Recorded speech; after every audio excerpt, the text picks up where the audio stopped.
Welcome, everyone. This is Pilot Noodles, and you're listening to LOTRO Players News, where we take a look at the latest news in LOTRO and hear LOTRO players. And this week we have with us Harry Adwin. Hi. Ariandis. Hey, everybody. Maven. Hey, y'all. And Sanswinda. Hello. And please welcome our special guest for tonight, Terry's mom. Good morning. Good morning. That's the standard I have. That actually is your standard greeting, regardless of the time of day. It's always good morning. All right, because I was wondering, wait a minute, I thought you lived in the same time zone as I did. But I work nights, so when I get up, it's always good morning. There you go. Ah, okay. Now, that actually has some logic to it then. I have to shut that down.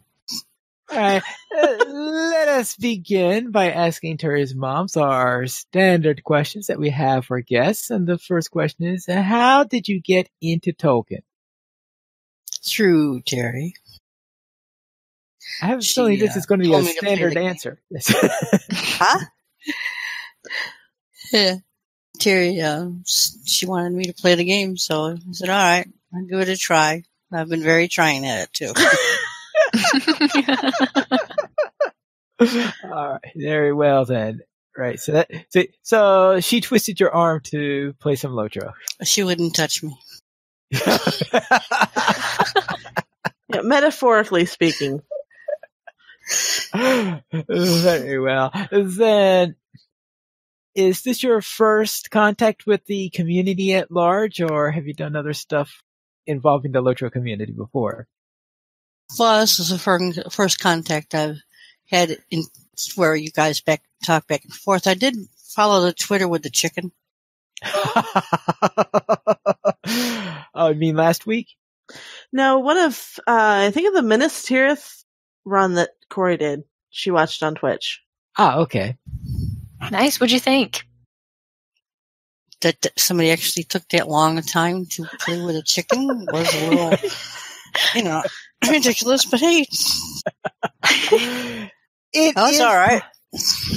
It is probably one of the more ridiculous things to think of doing, but some people like to do some very interesting challenges, no matter how ridiculous they sound. They had people guarding for them, so what was it, about 4 hours at least? Something like that, yeah. Probably because last week's run to Mordor took 6 hours. Yeah. Shame I missed that.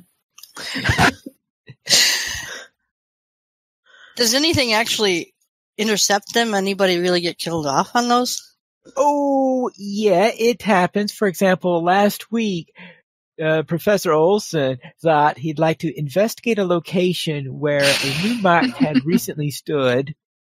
And of course, the Moonmach respawned right when he was there and went whack. It's a squished chicken. Yeah. The life expectancy of a chicken is not very good if you don't have good players guarding your back.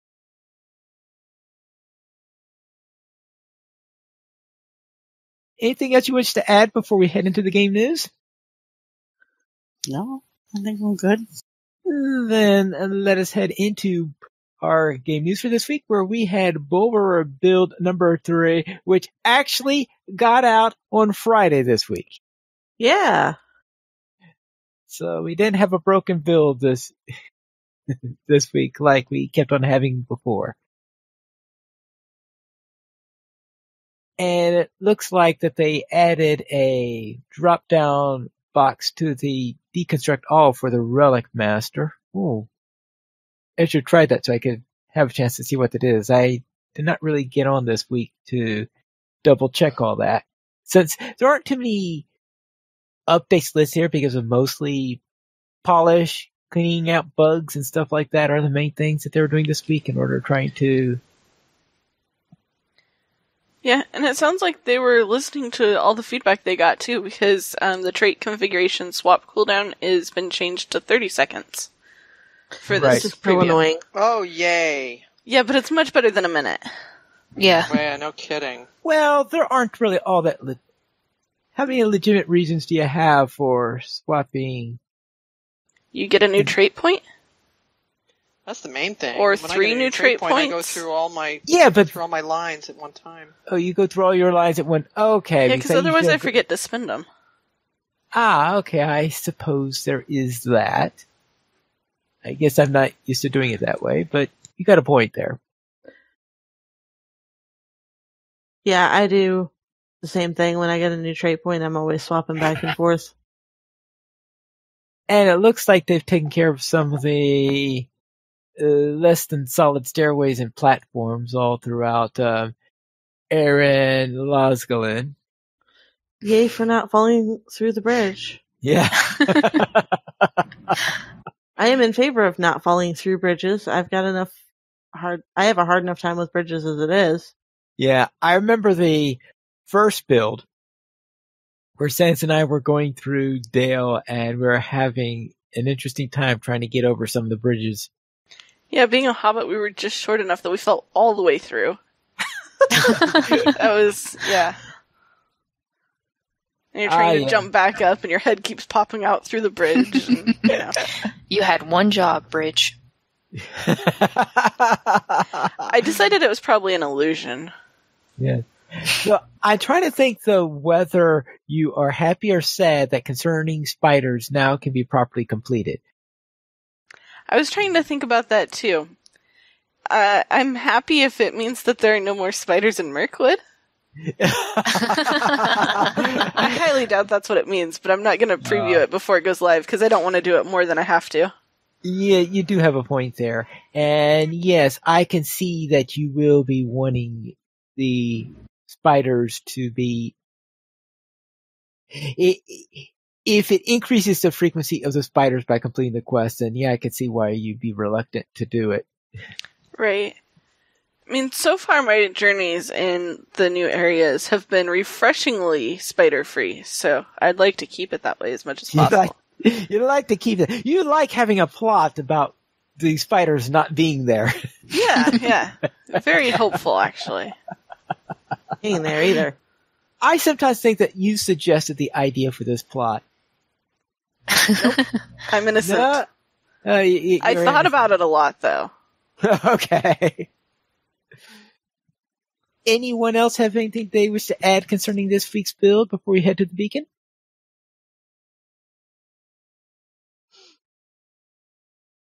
Then let's head into the beacon where it looks like it.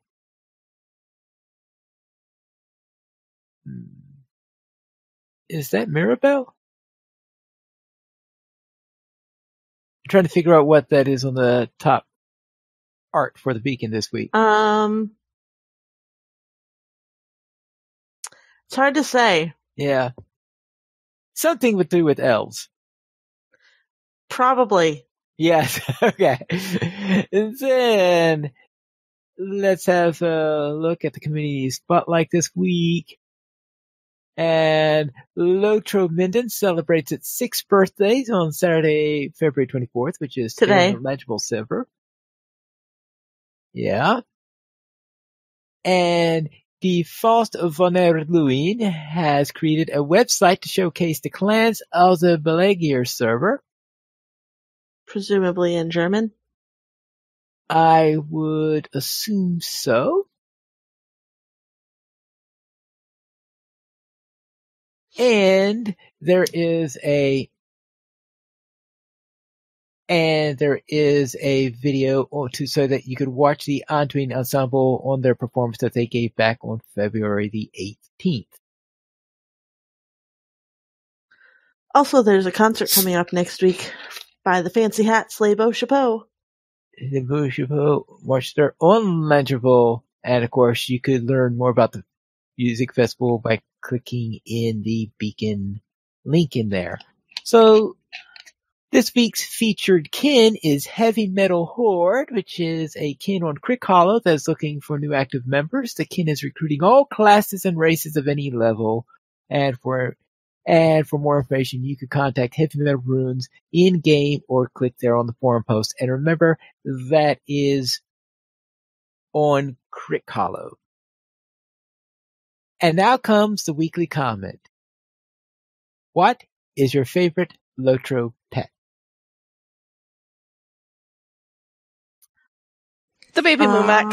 I knew that would be yours. Both of them. Both of them. I love the sounds they make. They're just all their little rumbles and stuff. Super cute.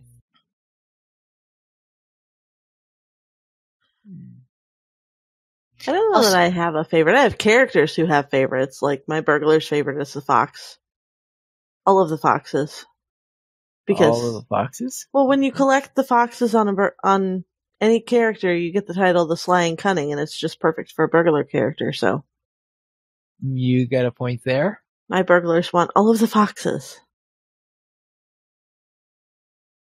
And it looks like that from the chat, we have someone who likes the white hair. Yeah, the little white rabbits are cute too. I'm still waiting for Spider Pat, which we totally need so I can get it for Sans. Nope. That's what everybody will send to Sans for her birthday. Yep. Nope. Well, mail will be redelivered in 6 weeks. Yeah. I like the... I'm trying to think if there's what I think of a favorite. Because lately I've been liking the snakes from Mordor. Snakes? Yeah. It sounds like you like snakes about as much as Sans like spiders. Well, snakes are alright, but really wouldn't want to wake up next to one. Well, there is that. Have you seen enough of the pets in the game to have a favorite? No. Ooh, someone in the forums asked if kites count. Oh, yeah, kites do count. Okay, well, there's a what was it? Either like a silver dragon or a gold dragon. Yeah. That came out a little while ago. Those are pretty cool. Yeah, that I think one of each came out. Mm-hmm. Yeah, For anniversary. They will be back in 2 months. Hey. Oh yeah, we're getting close to the anniversary. Do you have a favorite pet, Maven? You already said it. I like the Moomac.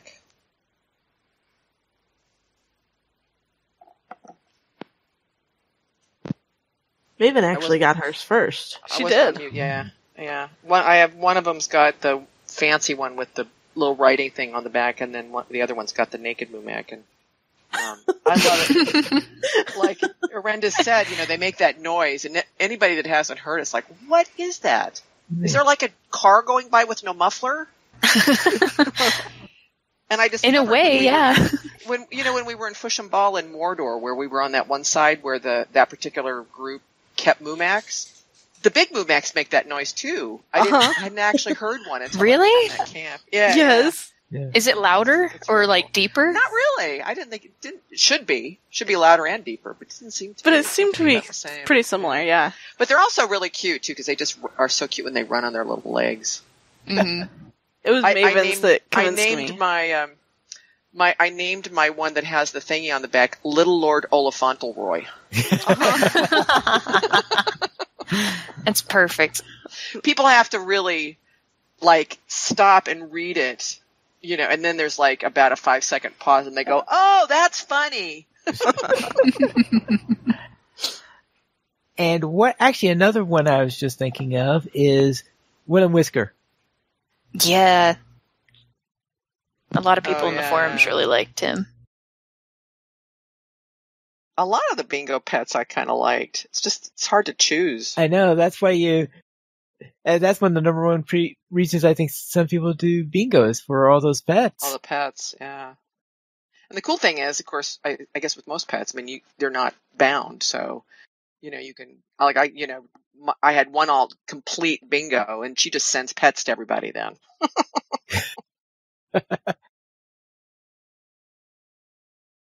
Then for our screenshot of the week, it is brought to us by JOL LOTRO, where they apparently having a little... Looks like some sort of impromptu concert. Yeah, it looks like an impromptu concert over at the... Is it called the Fallen Log? The floating log? The floating log. Oh yeah, the floating log. That's a... Yeah, I couldn't remember the name of the inn. I could not figure out where that was, and I thought the pig in the foreground is perfect. Because it's like a muddy... It is. ground. It's the little mud hole. And I was like, somebody was very smart to have their pig out. Speaking of pets. Throgmorton. Yeah. Yeah, that is the striped Pelennor pig, Right. which my burglar has. She named it Spotlight. Spotlight. Yeah. Speaking of pets, the first pet that I actually put any serious effort into acquiring was the stowaway rat. Because the first time I saw it, I was like, okay, I need the rat. Not for the character that actually ended up getting, buying the rat because she was the character in the area. But no, I needed the rat for my burglar. So I ground because that's Central Gondor, which is a real pain to grind, so that I could get the things to get the stupid rat. And I promptly named it Scabbers.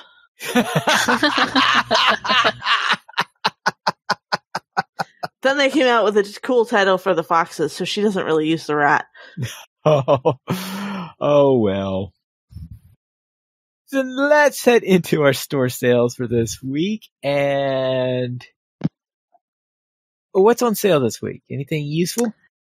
Well, if you're gonna get your level cap on, 20% off Gift of the Valar, Blessing of the Valar, or Area of the Valar. I mean, they have pluses in here, but it's actually one, or you can only really use, I would only get one for a character. I mean, I wouldn't get Gift and then Blessing and then Area. That seems a little counterintuitive. Unless you just really have that many LOTRO points stacked up, then feel free. Yeah, really. I have a question. I have a question about their promo for it, because what they say is relive your favorite chapters. 20% I thought that was like, weird. How can you relive the chapter if you're whooshing? Well, probably because on all of the characters, like every character that I've done Aria or Gift or Blessing or whatever on, I go back and do old content, just ridiculously overleveled. You think that's what they mean? It could be. Maybe it's, tourist mode your way through the content. Because you don't have to know, like, all of the things. See, what it should say is, bypass your least favorite chapter. Yeah. Skip volume 1. That's right. Skip, all of Moria. That's right. Skip all of Eriador. Just go straight to Moria. Or, let's see, what is the next one? Oh, or go straight to Dunharrow. Yeah, or go straight to Gondor. Start volume 4. Without the spiders. So those are all 20% off. Also 20% off some useless junk, because Third Age Item Trove and Legacy Scroll Box, which is LI garbage. And then our free sample this week is a +5 attack damage for 90 minutes times 1 with coupon code attack damage now through March 1st. Like, you don't get enough of those out of Hobbit presents. Yes. I literally just got some out of Hobbit presents. So. LOTRO Players News this week is brought to us by the Shire Postal Service. If you want something quick, call the Shire Postal Service. But make sure you miss those nosy hobbits. Or, not so quick. Hi. I threw that in there because Mom was with us this week, and she's the one who was very surprised that she went up 3 levels by delivering mail. I have not made her run the pies. I did threaten that we were going to do pies, but we did not do pies. Oh boy.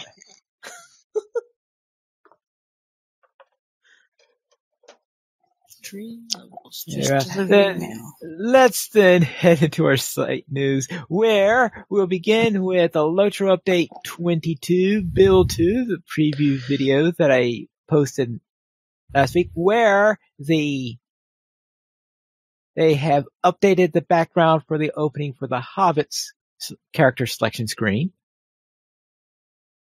So that means now they have all of the ones, except for the Bjorning and the High Elf, then have been updated with this new update. How do you like the Hobbit one, Vineleaf? Ooh, it's very nice. It's a very pretty background. And it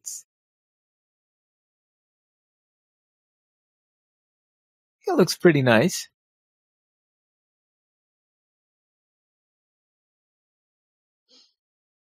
I don't know if you've all had a chance to compare the two of them. I really love the new backgrounds. Yeah. Serena didn't tell me how to get the background, so I'm sitting here looking at the screen. It's interesting to hear you guys talk about it. I have no clue what to click on. If I click something, it'll go click, and then it's gone. And in this one, the main things I did on this one was look at the new Hobbit screen in there. I noted that that as of that build, the Hobbit lasses and the human females, the women, finally had animations for the fiddle, and that meant that I was able to demonstrate the pizzicato fiddle, because I didn't do that in my first video because I only had the right instrument on my minstrel. So therefore I was able to give a demonstration of that, and I decided to go and do a trip to Wave to Dees because, well, I had to go and see her. Now, I presume she has a quest for you at some point if you are in the quest line, but she didn't have a quest ring at that time, so. Who? Dees. Oh, right, okay. Right. Feeding Killy's mother. Right.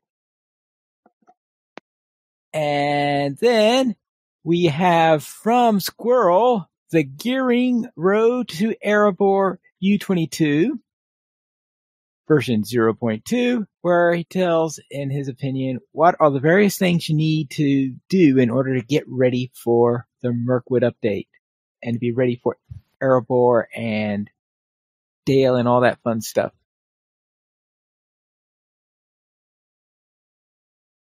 I love how under the what do I need to make new essences heading, the first one is barter the recipe once you're kindred for 40 quest tokens, and then pray that they remain permanent and not single use. I thought that was great. Well, there is that. But yeah, he goes super in depth for all the different little segments and stuff. It's a good read.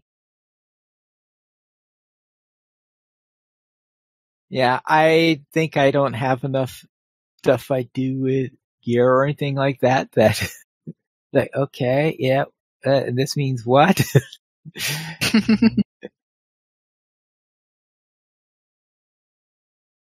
And anyone else have any comments on this?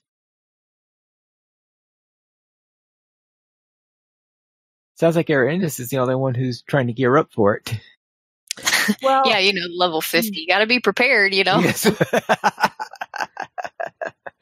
I mean, you guys know how I feel about the whole grind for gearing up stuff. Like, I geared for Mordor because Sans told me what I needed to do. So, yeah. Oh, well, I certainly can't disagree with that sentiment, considering that I don't even bother. This week we have a new player question from Arendis, and what's the question this week? This week I have a class-specific question. I hope that's okay. It's specifically for hunters. How do campfires work? I'm not exactly sure what they are, but I've heard people talk about them. So how do they work? Do you have to be at a specific level to use them or start to use them? What is this? Yeah, I can answer that. Okay, well, how does it go? Well, if you see a campfire running around and you click on it and then you confirm that's a campfire, then it's kind of a safety thing where you can go to. If you're in trouble, you say, I'm going to go to my campfire. And click on your configuration in the window and you're back at the campfire instead of fighting whoever. Nice. Is it like level specific or? I don't think so. You just have to find a campfire and collect it. Yeah. I don't think there are any. Well, you have to be high enough level to have the skill, but I think that comes in pretty early. I think it's 23-ish. 23-ish? But once you get there, yes. This is, of course, for hunters. Right. And in the case we are talking about the campfire, the porting campfire that hunters have. And, of course, they could bring their friends along since... And that's called a campsite fire as opposed to just plain campfire. Right. Oh, okay. The campsite fire. And one example of that is a couple of weeks ago when we were starting Moria with Sands and Cinders. I think it was the one with, actually, no, not No. Sands and Terry. Yes.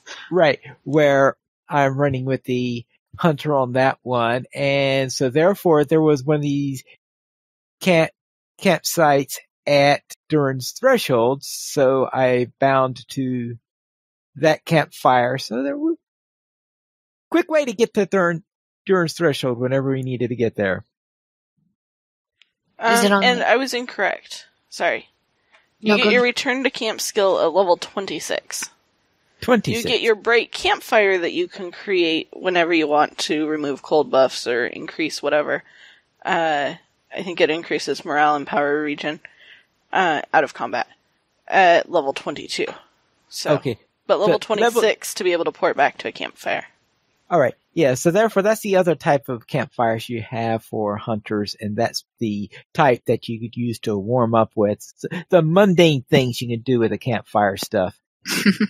Yeah, actually, hunters are able to just create one off the spot. Cooks can have a recipe from wood where they can make campfire kits so that they could be able to use campfires that way. And And those that allows campfires are temporary, though, so they're not the campsite fires you can return to. Right, they're not the type that you can turn to. They just do things like get rid of that chill in Forhel and allow you to do some cooking and, of course, to help you get your morale a little bit faster. So sometimes if you're in a skirmish, for example, like in the Prancing Pony where everybody's staying all at one location, then sometimes the hunter will drop down a campfire so that between waves, people can help to regenerate a little bit faster and be ready for the next wave. Okay. And are either of these on a cooldown timer? Technically, yes. In practicality, no. Okay. The bright campfire that you get at 22 that builds the fire you can cook on, it lasts for 3 minutes, but as soon as it burns out, you can place another one. Okay. So if you're like running through an area and you place one early, then yes, you'll have a 3-minute cooldown before you can place another. But if you're staying in one location, as soon as one burns out, you can put another one down. Okay. The return to camp is like your other travel skills. Pretty much as soon as you've loaded in, you can use it again. Okay.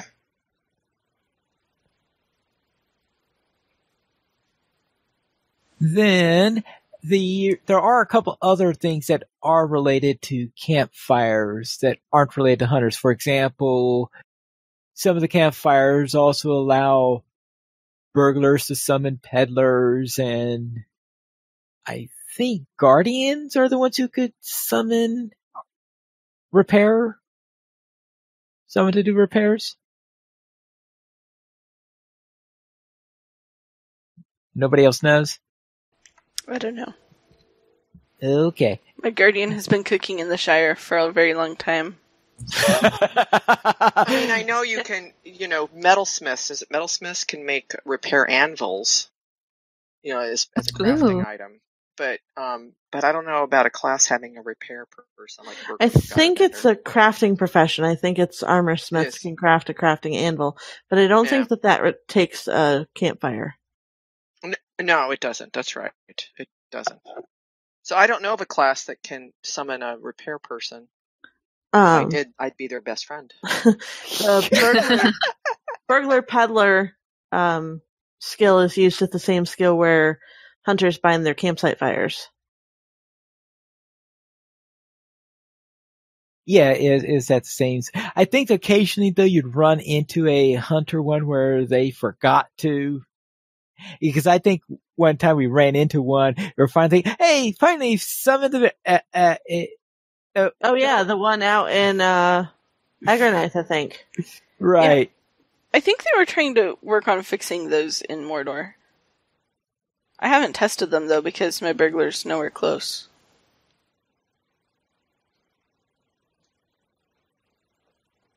Yeah, so therefore that's the situation on there, is that they could also be used if you got a burglar in there and people tend to get filled bags and you're near one of those locations. Now, of course, half the time when I run into a campsite, there's a vendor nearby anyway, so it's sort of all moot. Yeah.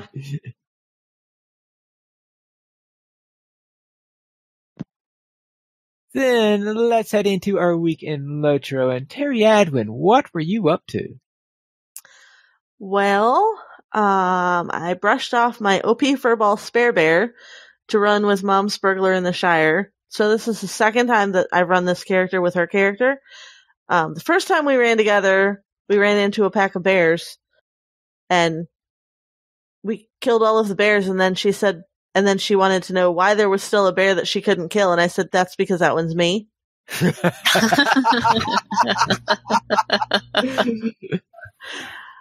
But we finished out the Shire prologue for her, and so now we're on to Bree, so we're gonna actually start book 1 for the epic story, and we'll see how well that goes.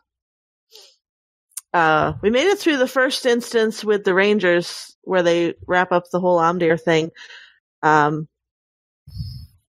without dying, and she's so funny because we were talking about the game today, and she's like, hey, I got in some kills. I said, yeah, that's because I let you, because I literally stopped even auto-attacking so she could get some hits in, because sometimes she complains that I kill stuff too fast. So I was making sure that I didn't just kill everything, because, OP Furball. And I ran around on Bullroarer and discovered that what the elves still lack in snacks, because there are still no snacks in Thranduil's Hall, the dwarves more than make up for, so I finally made it to Lake Town and Dale and Erebor on Bullroarer this week. It's only 2 weeks too late. Really kind of love the design of Lake Town. I have questions about the Privies being where they are.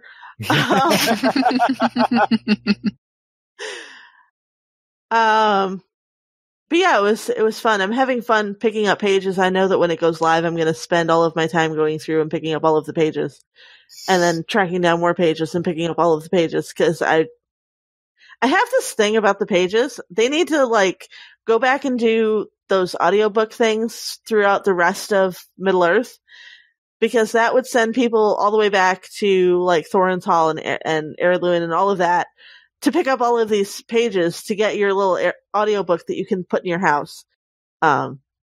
We need them everywhere. We need them all over Middle-earth. I think they're awesome. They're my favorite of the new things that they've put in. And then Thursday, actually, Xing Xing helped some dwarves in fighting for dwarves in Moria, because dwarves must fight for dwarves after lunch. By which I mean we were getting ready to we're coming up on probably the skirmishes, I think, but we got up to doing the Drowned Treasury as our little 3-man fellowship, and 2 of us ended up running back from the beginning. Because unfortunately, when you're 2 dwarf champions and a hobbit hunter and somebody dies, nobody can res. Right. Well, yeah, there was that little detail. And we're slightly overconfident dwarf champions. and then a slightly underconfident hunters, so therefore, the Hobbit hunter was the last Hobbit standing. yes. I mean, she was the one who didn't have to run back. She was the only one who didn't die. You know, it was kind of irksome though. Like, you die and you run past this dwarf who's gonna come when he can, and he's still just standing there. He's just standing there outside the entrance. And the reason why he can't is because, well, you already proved it's too dangerous. I hadn't proved it yet, though. Not until I saw him the second time. He could have at least been bringing up the rear slowly or something. But no. And also, since Yule Festival is back on, Well-Dressed Killing Machine is working on his Yule Festival deeds. Because, an elf's gonna do what an elf's gonna do. But, Sans, what were you up to this week? Well, I got to go raiding with Ploy twice this week. I got a surprise ninja invite to join Tier 3 scrading, earlier in the week, and replenished my marks, so I had plenty to, finish up my level 45 class quest for my character who needed it. And, got to breach the Necromancer's Gate with no possibility of being responsible for healing, and it was refreshing. My hunter does not heal, just for the record. It was fun. It was a lot of fun. And we ran the Abyss as well, and that was last night. And I was the last Hobbit standing once in the first boss fight, and that was pretty fun. I didn't last very long once everybody else was down, for obvious reasons, but I led them on a merry chase before they caught me. And then, kind of spur of the moment as everybody was dropping off, we went to go see Dragok! And that was fun. And my Bjorning on Landerval, who was the one who needed the marks for the level 45 class quest, has now reached level 47 and has her first allies. So that's pretty exciting. I would say congrats, but knowing how Terry feels about allies, I don't know exactly if that's a congrats thing. Well, so congrats are necessary. She decided that we will go after our... Yeah, it was kind of my fault. Yeah, our allies at that point, so she must have really been anxious to get it. Yeah, we were level 46, I think, when 45, 46. Yeah, you and Cinders were 46 at the time when we started. But yeah, it went off without a hitch, and now I get to learn new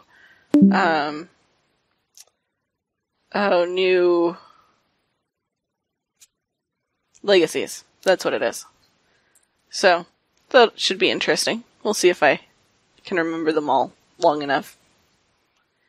And then spent a little bit of time in Bull Roar with Cinders, and we found a level 116 signature mob that defeated both of our Bjornings, I think 3 times, and our Bjornings plus a captain once. That was 2 Bjornings and a captain in Lake Town. Yeah. It was just a signature. He was 116, and he was defeating us rather soundly and quickly. So he is definitely on our hit list for another visit, possibly this weekend if he's still there. Like, they might have moved him. It's Bull Roar. I think so, yeah. But so yeah, I saw that red dot in Lake Town, but it was a level 115. Okay, so they might have changed his level too. That would help significantly. Yeah, they probably adjusted. But yeah, he was mopping the floorboards with us, but we kept retrying things. It was 30 minutes before the servers were going to go down, and we're like, oh, I bet we can try one more time. So that was an interesting challenge. But it was kind of cool to see what the Bjorning skills are going to look like when they get to be a higher level. So, Erindis, what was your week like? This week, my week was pretty light, but I was able to level up my baby hunter to level 21 while grouping. The person that I was grouping with, I found this out, is very fond of doing quests about 5 to 6 levels above him, which is different from my play style. It's not wrong or bad or anything. It's just different from how I normally play. So it was entertaining trying to keep everybody alive. We tried doing really important quests. Say what? It's the really important quest. Exactly. Everything's red. It means that, you got to do it. It means it's really super important. It's urgent. We tried the Fellowship version of, and I can't remember the name, the quest to retake Weathertop around level 22 or 23. And so I was level 21. I think he was level maybe 18 or 19. So you can kind of imagine how that went. No, we actually made it to the very, very top. But then we were just too squishy to continue. But it was a lot of fun. But we decided we're going to go level up just a little bit and then try again. So we'll keep you guys posted. But like I said, it was super fun. Pineleaf, how was your week this week? Before I go into that, I just want to note that what I was remembering was an old Guardian skill called Summon Tinker, who would do repairs, but when they did the class tree changes, that skill got removed. Sadness. So that's the reason why I was thinking of this, and of course you guys are saying, what Guardian skill? Of course, they don't got it anymore. Yeah, I didn't play a Guardian before the trait tree changes. Yes. So therefore, let's then go into my week. On Evernight, I played my warden there, and I went deeding with Stina and company during the Monday stream. And we're going all about places like the Shire, stuff like this, to get some of the various deeds done all the way through there so that Stina could get some virtues. Actually, since this was a character that skipped a lot of quests in there, I also was able to pick up a few virtues along the way as we were doing that. And I went into there, got this done. Then I decided, all right, maybe it's time for me to finish Epic 2.6. So therefore I went to Moria, finished up book 6 of the Epic. Then it was time for me to go outside, leave Moria, head out to Haldir in order to ask for an audience with Galadriel and all that stuff. And just as I get outside, I run into Bingo Boffin. What? Oh yeah, I was doing bingo on this character, wasn't I? I had completely forgotten that this was one of my bingo characters. So therefore, I finished up book 6, then I continued along with bingo to do the Lothorian section of Bingo Boffin in there, after which I went into the Mirkwood Landing, did all of that stuff, so therefore finished that to unlock that, and got all the way up to the point where you go into the Haunted Inn and run the Danagor skirmish. So I finished off running the Danagor skirmish, and I'm just getting ready to go out and look for a couple of dwarves that seem to be lost in a swamp somewhere, something like this. And you can understand why I stopped at that point. Mm-hmm. Yeah, because that's not exactly a fun for many people. Not a fun quest in many ways.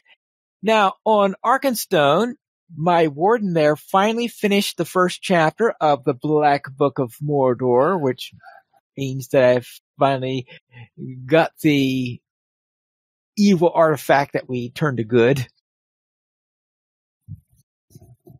So that's all done on that matter.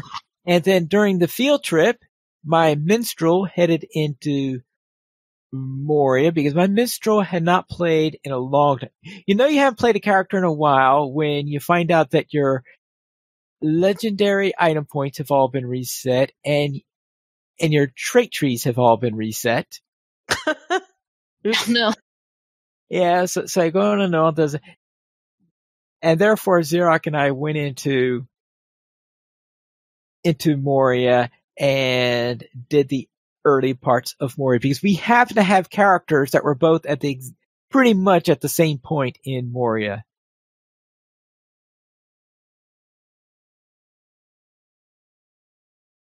And in news beyond LOTRO, the Lord of the Rings, the Living Card game, has a preview that was posted up. Direct posted a preview in there, which talks about the game in general, what it's going to, give me a quick description of the 4 different spheres of influence that you have and what the object of the game, showing some small amounts of play in there, but it's really hard to follow what's going on in there. And when you consider that I'm familiar with the physical card game, if I had trouble following, I have a feeling, don't try to, you're not going to get too much of an idea what the gameplay is like. But they're announcing that they're still planning to get early access up during first quarter of 2018. And considering that we are about a little bit past halfway through first quarter, that means that it'll probably be in a couple of weeks they'll have early access up so that if you wish to try the game out, you could try it then. I don't know if there's anyone else here who is familiar with the Lord of the Rings living card game.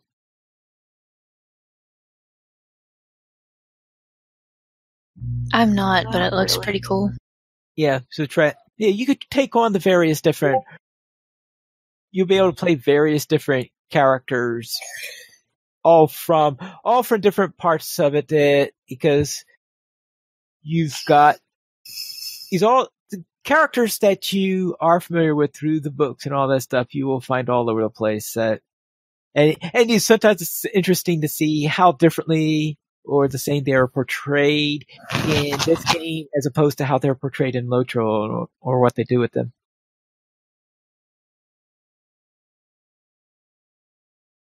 Now, Terry's mom, is there anything that you would like to add at this point? Not really.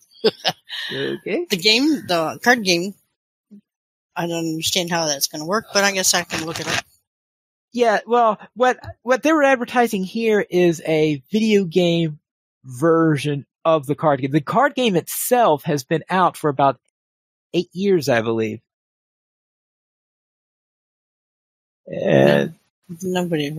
It's a cooperative card game. It's a cooperative card game where you're all trying to get your group together and to defeat the forces of Sauron before you all get overburdened with shadow. Is pretty much how it goes. Okay. Yeah. We currently have 18 supporters on Patreon. If you'd like to join this illustrious raid of players and help support LOTRO players, simply go to the donations page where you can support the Players Alliance on Patreon. There you'll find rewards, including a mention on the podcast your choice, or be a guest with us for an episode of LOTRO Players News. This week we did not receive any emails, but if you'd like to send us one, you can send it to podcast at LOTROplayers.com. You can also follow us on Twitter, the Players Alliance at Players Ally, LOTRO Players at LOTRO Players, Ariandis at the Ariandis, Maven at Tolkien Maven, Pineleaf at Pineleaf Needles, Senswinda at Senswinda, and Terry Adwin at Terry Adwin. And you could follow our guest, Terry's mom, who can be found on the Langeville server as one of the following characters. Good luck with those names. You can just look them up in the show notes. Yeah, you can just look them up in this. If you really want to add my mother's characters to your friends list, you can look them up in the show notes. Yeah, I mean, you could try hearing me pronounce them, but if you do, I have a feeling that what I say and how you think they're going to be spelled are going to be two completely different things. Like Belenwyn, Barathwyn, Haloniel, Hunamania, Sure. Salbelli, and Yimdriff. Yep. Well done, Pineleaf. Yeah. Yimdriff is a hunter. That's the one she actually remembers what it is. Ah, okay. The Players Alliance has 3 live shows every Monday at 8:30 p.m. U.S. Eastern Time. We have DDO Players News. Every Saturday at 8:30 p.m. U.S. Eastern Time, we have LOTRO Players News. And every other Thursday at 9:30 p.m. U.S. Eastern Time, we have XP Quest. And we have a new show on the first Tuesday of each month at 9:30 p.m. U.S. Eastern Time, Chromatic Fix, which is a pre-recorded video game music podcast. It airs on Mixer and then is released on a podcast version afterwards. And and in the show notes, we have a link to episode 1. You can join us for our live shows at LoTROplayers.com/live. And that's all for tonight. And this is Pilot Needles reminding you to skirmish responsibly.